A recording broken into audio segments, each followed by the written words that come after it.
The Minnesota Timberwolves have a decision to make this offseason.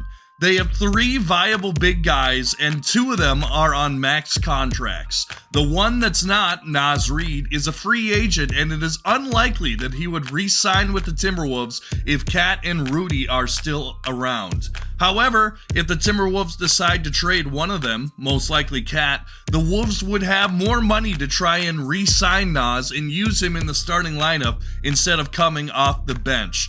The question that I have for Wolves fans who currently love Naz with all their heart, soul, and mind is, will you still love him when he is paid what he is worth? The lovability factor with Naz is because he was an undrafted free agent who worked his way up and earned his minutes.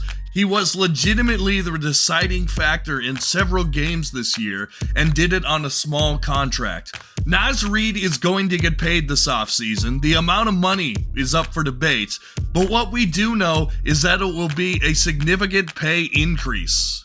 So if Naz is on the Wolves next season with a starter's contract, will fans still embrace Naz the way they do now if he puts up a stinker of a game or a string of stinkers in a row? I see this all the time in the wrestling world where the underdog works his way to the top, and then once he gets to the top of the mountain, his run on top is not as great as the climb was. Now, I know that wrestling is a predetermined sport.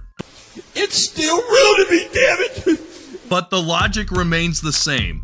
I also worry that teams may be able to game plan for Naz going forward. Opposing teams game planned around stopping Ant and Cat, and the beauty of Naz is he would get them out of nowhere.